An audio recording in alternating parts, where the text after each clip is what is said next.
جب سنتے ہیں اس کا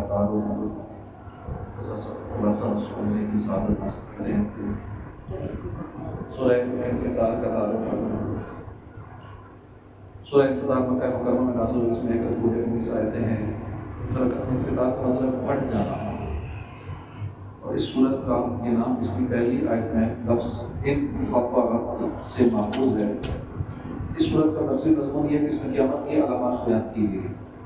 اس صورت میں اس کی ابتدا میں قیامت قائم ہوتے وقت کائنات میں ہونے والی ہیبت ناک تبدیلیاں بیان کر کے فرمایا گیا کہ اس وقت ہر جان کو وہ سب کچھ معلوم ہو جائے گا جو اس نے آگے بھیجا اور جو اس نے پیچھے چھوڑا.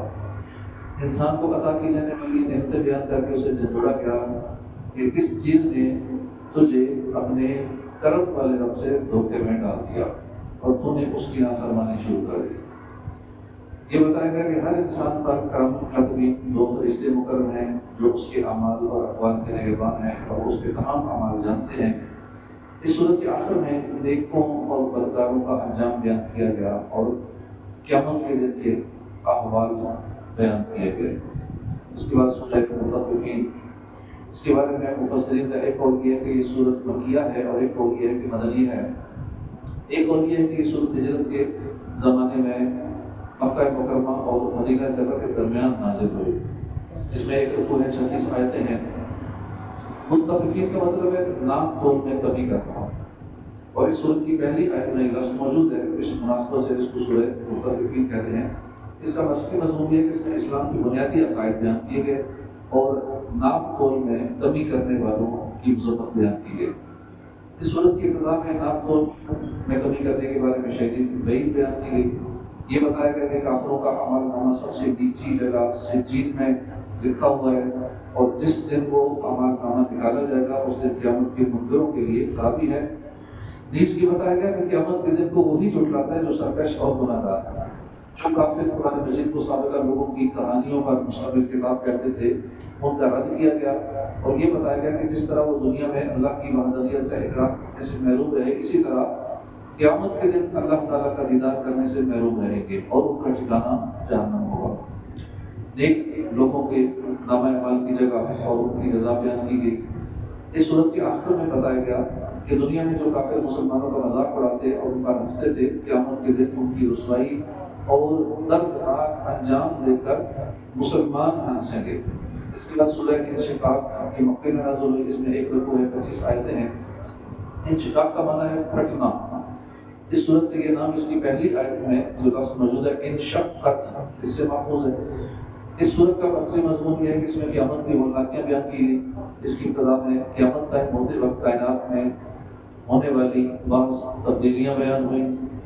یہ بتایا گیا کہ ہر انسان مرنے کے بعد اللہ کی بارگاہ میں حاضر ہو کر اپنے اعمال کا ضرور حساب دے گا اور اپنے اعمال کے مطابق جزا یا سزا پائے گا. یہ بیان کیا گیا کہ قیامت کے دن جن لوگوں کو اعمال نامہ دائیں ہاتھ میں دیا جائے گا تو ان سے آسان حساب لیا جائے گا اور وہ اپنے جنتی گھر والوں کی طرف خوشی خوشی لوٹے گا. اور جنہیں اعمال نامہ پیٹھ کے پیچھے سے دیا جائے گا وہ عذاب سے چھٹکارا پانے کے لیے موت مانگیں گے اور انہیں جہنم کی بھڑکتی آگ میں ڈال دیا جائے گا. شفق رات اور چاند کی قسم ذکر کر کے فرمایا گیا کہ قیامت کے دن مشرکین ہولناک امور اور مشکل ترین اعمال کا سامنا کریں گے. اس صورت کے آخر میں کفار مشرکین اور ملحدوں وغیرہ کی ایمان قبول نہ کرنے پر سازش کی گئی اور دردناک عذاب سے ڈرایا گیا. اور جو لوگ ایمان لائے اور نیک اعمال کیے انہیں دائمی ثواب کا مژدہ سنایا گیا. اس کے بعد سورہ البروج یہ مکہ مکرمہ میں نازل ہوئی. اس میں ایک رکوع ہے 22 آیتیں ہیں. ستاروں کی منظروں کو بروج کہتے ہیں. اس صورت کی پہلی آیت میں اللہ پاک نے برجوں والے آسمان کی قسم ارشاد فرمائی. اس مناسبت سے اسے سورہ بروج کے نام سے موسوم کیا گیا ہے. حضرت جابر بن سمرہ فرماتے ہیں حضور پر نور صلی اللہ علیہ وسلم ظہر اور عصر کی نماز میں والسماء والطارق اور والسماء ذات البروج ان دونوں جیسی صورتیں تلاوت فرماتے تھے. حضرت ابو ہریرہ رضی اللہ عنہ فرماتے ہیں حضور اقدس صلی اللہ علیہ وسلم نے حکم دیا کہ عشاء کی نماز میں وہ 4 صورتیں تلاوت کی جائیں جن کے شروع میں آسمان کا ذکر ہے. اس صورت کا مقصد مضمون یہ ہے کہ اس میں سابقہ امتوں کے احوال بیان کر کے حضور صلی اللہ علیہ وسلم اور ان کے صحابہ کو کفار کی طرف سے پہنچنے والی اذیتوں پر تسلی دی گئی۔ اور اس سورت کی ابتدائی آیات میں آسمان، قیامت کے دن، جمعہ اور عرفہ کے دن کی قسمیں ذکر کر کے فرمایا گیا کہ کفار قریش بھی اسی طرح ملعون ہیں جس طرح بھڑکتی آگ والی کھائی والوں پر لعنت کی گئی۔ سابقہ امتوں جیسے اصحاب الاخدود، فرعون، ثمود کے واقعات بیان کیے گئے اور انہی واقعات کے ضمن میں بتایا گیا کہ جنہوں نے مسلمان مردوں اور عورتوں کو آزمائش میں مبتلا کیا اور حالت کفر میں مر گئے تو ان کے لیے جہنم کا عذاب ہے۔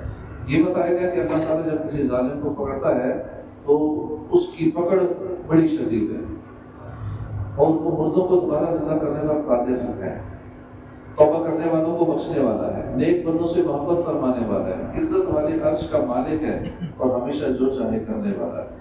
اس صورت کے آخر میں بتایا گیا کہ کفار مکہ سابقہ امتوں کے انجام سے نصیحت حاصل کرنے کی بجائے نبی کریم صلی اللہ علیہ وسلم اور قرآن کو جھٹلانے لگے ہیں۔ قرآن کو شاعری اور کہانت کی کتاب کہتے ہیں، حالانکہ وہ تو بہت بزرگی والا قرآن ہے اور لوح محفوظ میں لکھا ہوا ہے۔ اس کے بعد سورہ طارق یہ مکہ مکرمہ میں نازل ہوئی، اس میں ایک رکوع ہے، 17 آیتیں ہیں۔ اس ستارے کو طارق کہتے ہیں جو رات میں خوب چمکتا ہے، نیز رات میں آنے والے شخص کو بھی طارق کہتے ہیں۔ اور اس سورت کی پہلی آیت میں اللہ تعالیٰ نے اس ستارے کی قسم ارشاد فرمائی، اس لیے اسے سورہ طارق ہے۔ حضرت جابر بن عبداللہ فرماتے ہیں حضرت معاذ رضی اللہ عنہ نے مغرب کی نماز پڑھائی تو اس میں سورہ بقرہ اور سورہ نساء کی تلاوت کی۔ جب حضور صلی اللہ علیہ وسلم کو یہ بات معلوم ہوئی تو آپ نے فرمایا، اے معاذ تم لوگوں کو فتنے میں ڈال رہے ہو، کیا تم یہ کافی نہیں کہ تم نماز میں والسماء والطارق والشمس وضحاها اور ان کی مثل صورتیں پڑھو؟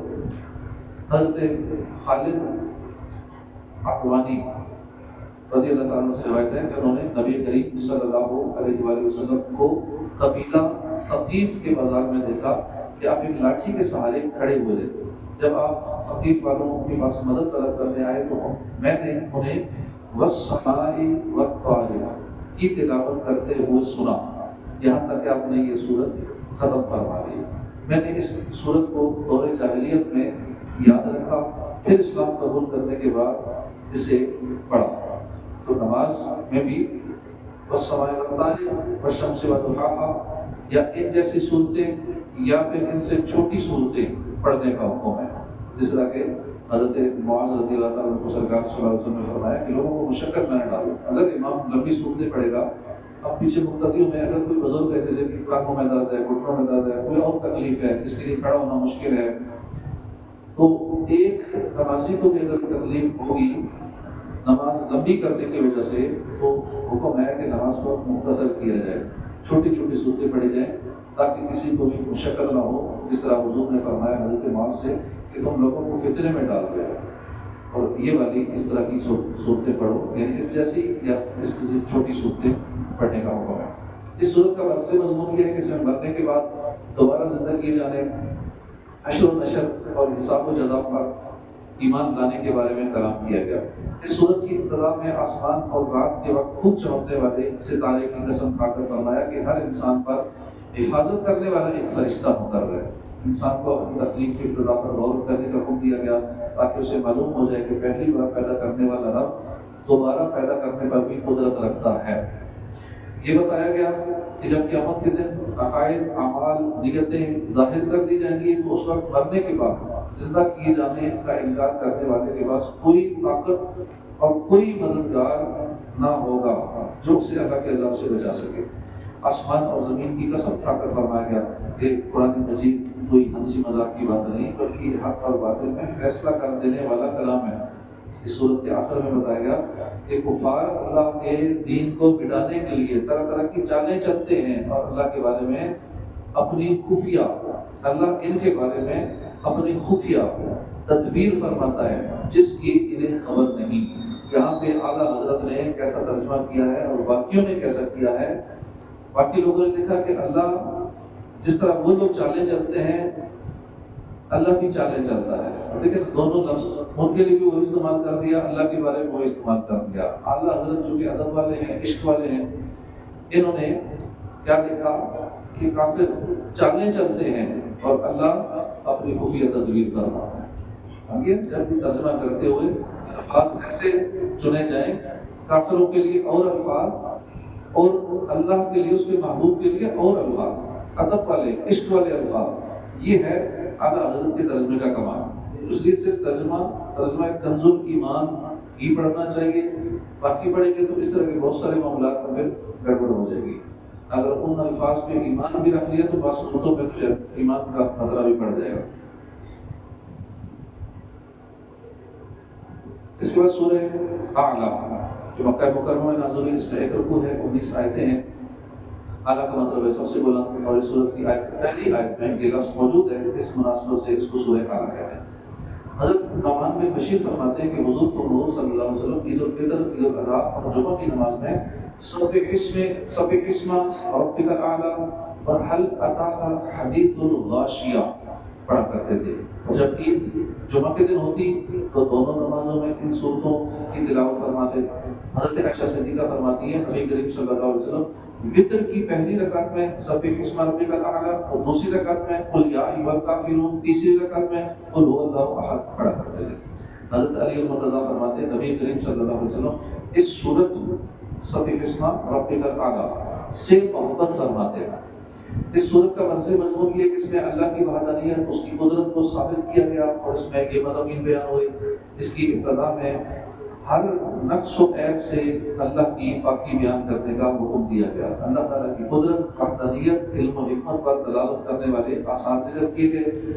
یہ بتایا گیا کہ اللہ نے اپنے حبیب صلی اللہ علیہ وسلم کے لیے قرآن یاد کرنا آسان کر دیا، اور آپ کبھی نہیں بھولیں گے۔